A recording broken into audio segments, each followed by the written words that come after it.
Bora lá? Nesse vídeo eu vou mostrar para vocês como você pode gerar uma renda constante de R$10 por dia ou R$300 por mês, ou se preferir ainda até R$3.600 por ano. Para alguns esse valor pode ser pouco e provavelmente para todos não é o suficiente para manter você durante o mês inteiro, mas com certeza já pode ser uma mão na roda para muitos. E por que eu vou usar um valor mais baixo de R$300 por mês? Porque todo mundo precisa começar de algum lugar. Não adianta estabelecer metas altíssimas que ainda estão muito distante da sua realidade hoje. É melhor fazer pequenas metas que estão próximo de ser conquistadas do que metas que estão extremamente longe que vão te desincentivar no longo prazo. Hoje eu posso falar para vocês que eu já ultrapassei a meta dos R$10 diários. Eu já ultrapassei algum dos próximos passos, mas isso só foi possível porque eu estabeleci pequenas metas, porque as pequenas metas me mantêm incentivado para chegar na próxima. Se eu tivesse estabelecido uma meta muito distante, talvez eu tivesse desistido no meio do caminho. Então nesse vídeo eu vou mostrar para você algumas estratégias que você pode utilizar para chegar nessa meta de R$10 diário. Ou se você quiser, você pode replicar essa mesma metodologia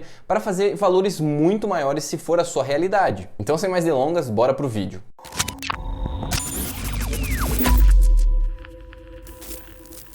Se essa é a sua primeira vez aqui, seja muito bem-vindo ou bem-vinda. Para quem não me conhece, eu sou Pedro Almeida, especialista certificado em investimentos, e esse é o Mundo do Investidor. Se você já acompanha aqui o canal há algum tempo, não se esquece de socar aquele like para dar aquela força. Se você for novo ou nova aqui, assiste o vídeo até o final. Caso eu agregue alguma coisa, aí sim considera deixar o like, comentar e se inscrever no canal. Então vamos começar na ordem mais segura até a ordem menos segura de você fazer esse processo. Mas aqui você tem que se lembrar que quanto mais seguro, menor tende a ser o seu retorno do seu investimento. Então para alguns, o processo pode ser um pouquinho mais lento, mas ele não vai se expor a risco, não vai ficar preocupado com o seu dinheiro. Já outros vão se arriscar mais e chegar lá mais rápido. E claro, aqui vai depender do seu perfil do investidor. Se você é uma pessoa mais conservadora, fique com mais investimentos seguros. Se você é uma pessoa mais arrojada, vale a pena talvez você explorar alguns investimentos mais arriscados. Bom, o primeiro meio de você conseguir uma renda passiva aí de R$10 por dia, na metodologia mais segura que a gente tem, é através de empréstimos para os bancos. Sim, você investidor pode emprestar dinheiro para o banco. Toda vez que você deixa o seu dinheiro parado na poupança,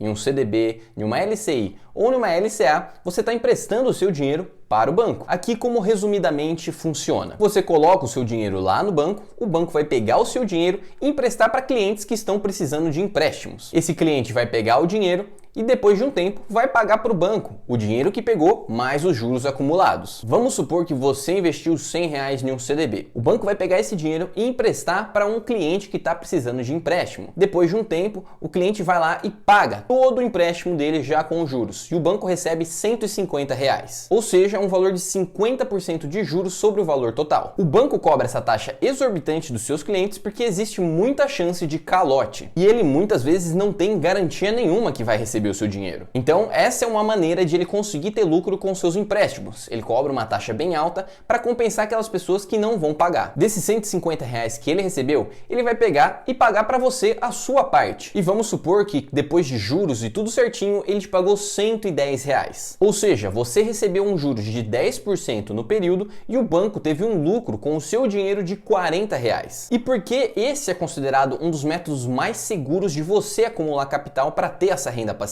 Porque todos os investimentos que eu mencionei, a poupança, o CDB, a LCI e a LCA, contam com a garantia do Fundo Garantidor de Crédito, o famoso FGC. Então até um valor de R$250 mil, mesmo que esse banco venha à falência, você vai receber o seu dinheiro do FGC. Isso com juros já. Então se você tiver colocado R$100 e tiver para receber 110 do banco nesse período, o FGC vai te pagar os 110. Então aqui você tem duas redes de segurança. A própria instituição que você está investindo e aí por trás ainda tem o FGC. E aqui eu gosto de lembrar que os grandes bancos, aqueles bem grandes, você sabe quais são, não contam com a garantia do FGC. Por lei, sim, os investimentos deles têm a cobertura do FGC. Então todos os investimentos, quando você for colocar em um grande banco, vai falar que tem o FGC, dos que eu falei, do CDB, LCI, LCA. Porém, o FGC não tem dinheiro para cobrir os grandes bancos. Então caso um grande banco venha à falência, o FGC não consegue te ajudar. Mas como essas instituições são extremamente consolidadas, robustas e tem muito lucro todos os anos, muito dificilmente a gente vai precisar do FGC para qualquer uma dessas instituições. Para o nosso segundo meio, para ter uma renda passiva aí de R$10 por dia, seriam os fundos imobiliários. E aqui a gente pode dividir em duas categorias, os fundos de tijolos e os fundos de papéis. Como que funciona basicamente? Olhando para os fundos de tijolos, eles vão ser compostos de imóveis, e esses podem ser das mais variadas formas, lajes corporativas, galpão logístico, shoppings, entre outros tipos de imóveis. Quando você compra uma cota, você compra parte desses imóveis, ou seja, você passa a receber parte do aluguel desses imóveis e você também vai poder ter a valorização ou a desvalorização desses imóveis. Esse tipo de investimento é um pouco mais arriscado que o primeiro tipo de investimento que eu mencionei. Isso porque esses daqui não têm a garantia do FGC. Sem contar que aqui os seus rendimentos são variáveis. Então em um mês pode vir mais alto, no outro mês pode vir menor. Devido a essa característica, esse tipo de investimento se categoriza na renda variável. No caso dos fundos de tijolos, a sua garantia seria os próprios imóveis. Então, caso acontecesse com esse fundo, eles poderiam vender os imóveis e pagar os seus cotistas com o valor adquirido. Uma maneira de aumentar a sua segurança nesse tipo de investimento é sempre que você for comprar uma cota, tentar buscar por fundos que tenham PVP abaixo de 1. Assim, você sempre vai estar pagando menos pelaquela cota do que o valor real daqueles imóveis. Agora, para os fundos de papéis, eles não são tão diferentes dos fundos de tijolos. A maior diferença aqui é que você não recebe aluguéis de imóveis físicos, e sim juros de linhas de crédito. Isso, claro, do ramo imobiliário. Sabe as LCIs e as CRIs? Então, os fundos imobiliários de papel são compostos majoritariamente dessa linha de crédito. A diferença entre você investir numa LCI ou numa CRI e quando um fundo de papel investe nelas é que, primeiro, eles conseguem comprar várias linhas de créditos diferentes, causando uma diversificação, diluindo o risco. E sem contar que, como eles estão investindo com um valor muito mais alto, eles conseguem negociar por taxas mais atrativas. Agora, qual dessas duas categorias seria mais seguro? Os fundos de tijolos ou os fundos de papéis? Isso vai depender do portfólio do fundo. Algumas vezes o fundo de tijolo pode ser mais seguro, algumas vezes o fundo de papel pode ser mais seguro. Para saber ao certo, você precisaria fazer uma análise comparativa entre os dois fundos e ver qual é mais seguro. Agora, para o terceiro método que você pode fazer para receber os seus R$300 mensais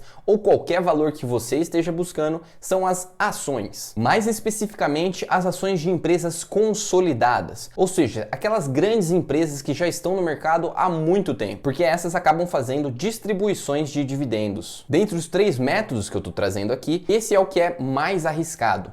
Porém, ele também tem a maior convexidade, ou seja, a maior oportunidade de você ganhar mais dinheiro, mas de perder também. Como que funciona resumidamente? As empresas que são listadas na bolsa vão utilizar o dinheiro dos seus acionistas para melhorar o seu atendimento ou aumentar sua base de clientes ou até mesmo produzir um novo produto. Com isso, teoricamente, a empresa teria um aumento no seu lucro, que eventualmente seria distribuído, pelo menos parte dele, com os seus acionistas. Esse lucro, dividido com seus acionistas, seria o seu dividendo, o que geraria a sua renda passiva. Porém, além dos dividendos que essas empresas vão pagar aos seus acionistas, você também pode ganhar com a valorização das suas ações. E geralmente é aqui que a grande convexidade é encontrada. Porém, como eu disse anteriormente, apesar da possibilidade do ganho aqui nas ações serem maiores, você também tem um maior risco envolvido. Isso porque você, como investidor, caso algo dê errado com a sua empresa, as ações que você tem menos garantias. Geralmente, quando uma empresa decreta falência,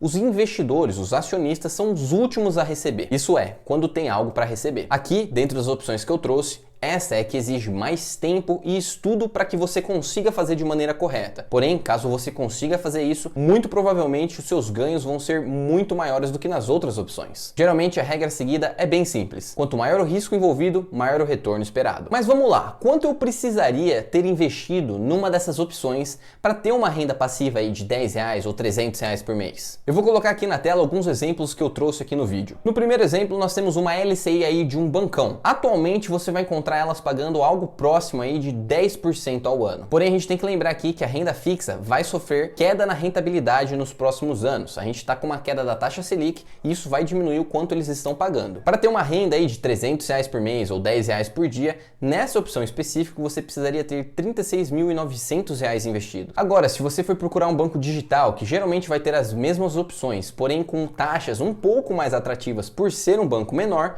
você vai precisar de menos dinheiro. Aqui você conseguiria conseguiria os seus R$ 300 mensais com R$ 33.700, uma redução de um pouco mais de R$ 3.000. Agora, se a gente começar a se aventurar na renda variável, a gente vai notar que os valores podem ser bem diferentes. No primeiro exemplo que eu trouxe aqui é um fundo imobiliário de tijolo que eu tenho na minha carteira, o PVBI 11. Nesse último ano, ele pagou 7,5% de dividend yield, ou seja, eu precisaria de mais dinheiro investido, de R$ 49.000 para ter a minha renda de R$ 300 por mês. Olhando assim, parece que a renda fixa é muito melhor do que se aventurar nos fundos imobiliários. Porém, esse mesmo fundo, no período de um ano, teve uma valorização de quase 20%. Ou seja, só de valorização, ele teve quase o dobro de rentabilidade do que uma LCI em um bancão teria. E claro, aqui vale a pena eu lembrar para vocês que nem sempre vai ser assim. Na verdade, a grande maioria das vezes não vai ser dessa maneira. Eu tive um pouco de sorte e estudo por trás da escolha desse ativo, por isso que eu acabei escolhendo um ativo que foi bem. No terceiro exemplo que nós temos aqui é um fundo imobiliário de papel, um bem conhecido, o MXRF11. Aqui a gente consegue notar um movimento contrário, um alto pagamento de dividend yield e uma baixa valorização no período. E isso é mais característico mesmo dos fundos de papéis. Devido a isso, para você conseguir os seus R$ 300, você precisaria de somente R$ 27.900 investidos. E por último, eu trouxe uma ação aqui que também é bem conhecida e queridinha por muitos, a Taesa. Os resultados dela são bem similares a um fundo de tijolo. Ela tem um pagamento, um dividend yield um pouco menor, mas tem uma valorização expressiva no período. Dessa maneira, a gente precisaria de 47 mil investido para ter a nossa renda passiva de R$ 300. É um valor maior investido para ter a renda passiva, mas você conta com a valorização também. Aqui vale lembrar que eu trouxe 3 opções da renda variável que tiveram um bom resultado nesse ano. E eu tive esses ativos na minha carteira porque eu gastei muito tempo estudando e escolhendo eles de maneira minuciosa. Caso eu não tivesse gasto tempo, escolhido qualquer um, eu poderia ter tido ativos que tiveram uma desvalorização no período. Assim, a renda fixa poderia ter um resultado melhor no final. Agora, para finalizar, como eu sempre falo, o melhor investimento que você pode fazer é uma diversificação do seu dinheiro, colocando um pouquinho em cada um para que você, no final, tenha o melhor resultado possível. Então, eu vou colocar aqui na tela quanto custa fazer um investimento em cada uma dessas opções. E como vocês podem ver, você não precisa de muito dinheiro para que você tenha um pouquinho de cada um. Mas agora eu quero saber de você. Você já conseguiu atingir a sua primeira meta financeira estabelecida para esse ano? Bom, como sempre, na descrição do vídeo tem alguns links que podem ser de interesse para você, desde abertura em conta em bancos com bônus de até R$ 200, até uma lista de livros que pode te ajudar na sua jornada financeira. Se você ficou até aqui, eu agradeço pelo seu tempo e eu espero ter te ajudado. Meu nome é Pedro Almeida, esse é o Mundo do Investidor e eu vou ficando por aqui. Espero te ver na próxima.